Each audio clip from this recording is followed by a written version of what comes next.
Dernière retrouvaille pour les élus locaux de Pointe-Noire qui sont depuis cet après-midi en session ordinaire, dite administrative du conseil départemental et municipal. Conduite par son président, ce 15e rendez-vous délibérera des questions administratives. Il me sied de rappeler qu'au cours de cette mandature, 15 sessions ordinaires auront été tenues.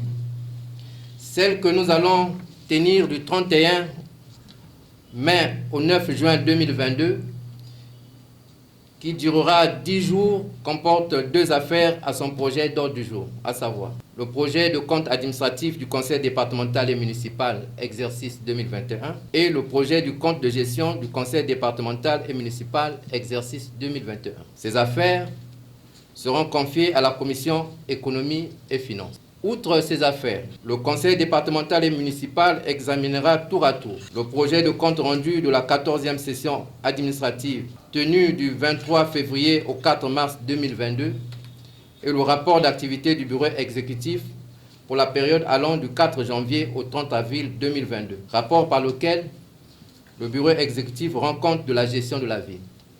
Ayant fait carton plein grâce au recul de la pandémie à coronavirus, la présente session donne l'occasion de délibérer sur les résultats financiers de la précédente messe.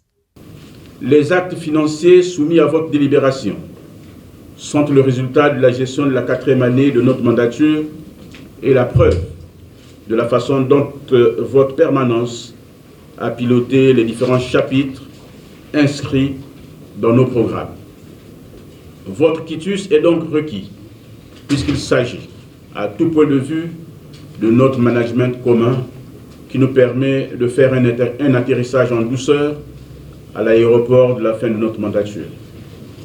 Dans la même allocution d'ouverture, le président du bureau exécutif n'a pas manqué d'évoquer l'implication de la présente assemblée dans la célébration du centenaire de Pointe-Noire. Notre session s'ouvre quelques jours seulement après le lancement des activités liées à la célébration de la fondation de notre ville, qui, comme vous le savez, a été portée sur les fonds baptismaux le 11 mai 1922.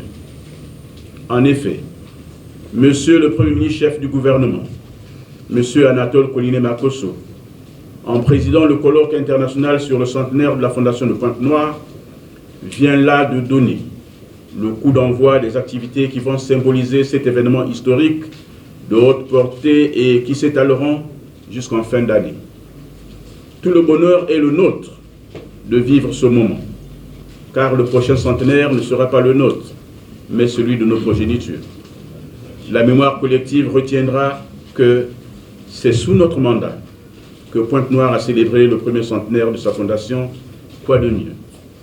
Durant les 10 jours de travaux, les 85 conseillers bénéficieront aussi d'une session de formation sur le financement des collectivités locales. Occasion supplémentaire de s'approprier les outils de la décentralisation et de sa mise en œuvre.